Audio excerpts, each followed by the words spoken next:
Hi, this is Yahoo. I'm Mark option trading. It's October 4th, 2025, 9:30 a.m. Japan time. Today, the LDB leadership election has finally wrapped up, so I'd like to take a step back and think about what this means for Japan's political and market landscape. From 2 to 3 p.m. today, the Liberal Democratic Party (LDP) held its presidential runoff, and in the end, Takaichi won, becoming the new party leader. Most likely, Japan will soon see its first female prime minister. In the final vote, the Takaichi gained support from factions that wanted to side with whoever held the most party member votes, and thus swing probably sealed his victory. Her victory. Now the question is what happened next, and the general consensus seems to be optimistic for stocks. But on the other hand, the yen might weak again, and so some compare the potential scenario to the trust shock in the UK, where aggressive fiscal spending led to bond collapse and a sharp currency decline. Some people are even saying the yen could fall to the 200 range. So I want to organize my own thinking on this and share how I'm seeing it. Takaichi has long been close to former Prime Minister Abe. Her stance leans clearly to the like, more nationalist and globalist, with a strong Japan first orientation. That tone actually resonates with many voters right now. It could even help the LDP reconnect with its conservative core base. A smart strategic move and ahead of the next election. But here's what I'm wondering is, and this really bullish for gold stocks? I'm not so sure. Not so sure. She's expressed a willingness to spend, and yes, she's pushing physical expression. But at the same time, she's skeptical of policies that rely too heavily on inbound tourism on letting foreign workers food into Japan. Instead, the she wants to double down on AI and technology investment. Sounds familiar, doesn't it? It's basically the American term, the Trump model. Tariff and the domestic investment and the pro-industry spending at home as a national strength framed as the technological and independence. So I'd call this a kind of Japanese Trumpism. When I look back at the era, and there was a massive monetary easing under the Governor Kuroda, BOJ, the world escape from the deflation pride.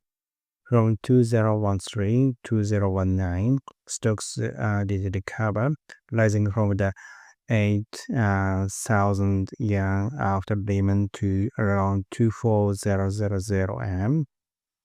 That was solid progress. But after 2020 post-COVID, things accelerated far beyond that. Under the Suga, Kishida, under the pandemic liquidity boom, the Nikkei exploded in a way we hadn't seen before. I think the key and difference lies in the mindset with nationalism versus the globalism that followed him. Abe kept some distance from global policy. He was not fully open to mass immigration or foreign lending. After he stepped down, though, Japan shifted hard toward inbound tourism and global integration. And from a corporate standpoint, globalism is great. Cheaper supply chains and easier scaling higher margins. So, of course, markets love it. Combine that with a pandemic era money printing, and you get the vertical rally we have been living through.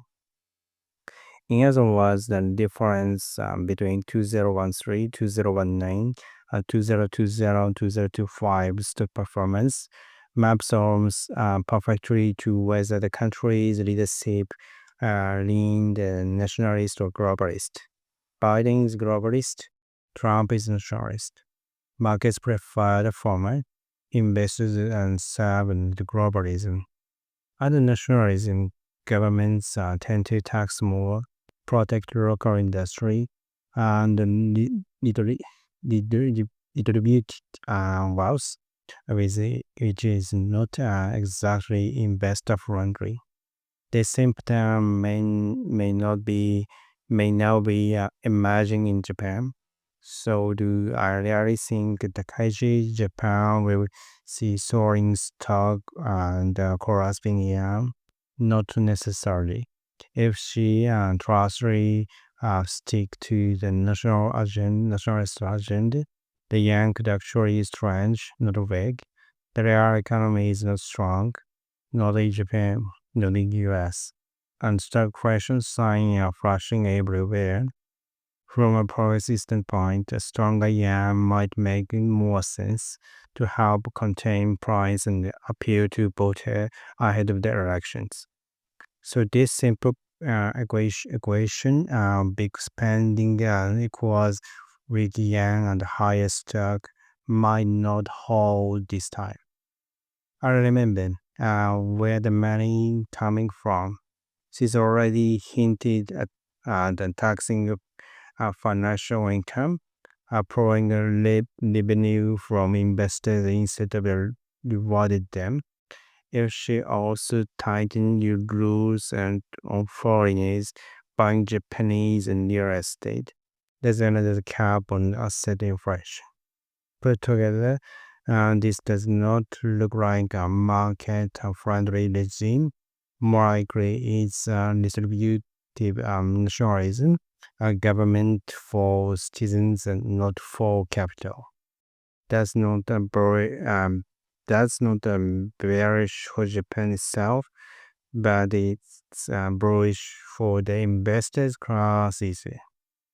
Now, if we zoom out, something changed after Abe assassination in July 2022. Since around May 2023, the market being on as February. Sure, part of that is corporate earnings, but structurally, it's also reflected deeper tension between globalism and nationalism. Investors represent the global side, the financial capitalist mindset, and governments increasingly are moving toward a nationalist framework. Other than geopolitical layer, China and Russia become the imperial logic, and you get the current global climate uh, would would run back toward protectionism and identify politics. Japan is not immune. So if we don't understand whether our new leader sits in the structure, we risk misleading the market completely. That's the main macro theme may remain rising geopolitical risk, expanding electricity demand, and accelerating growth. Those trends won't change, but the lens through which we view them might. We may be entering a phase where market reflect Japan first, rather than investors first. And if that's the case, this next rally may not feel like the last one. That's all for today. If you enjoyed these deeper dive perspective for my contest, another wrong but strategy. See you tomorrow.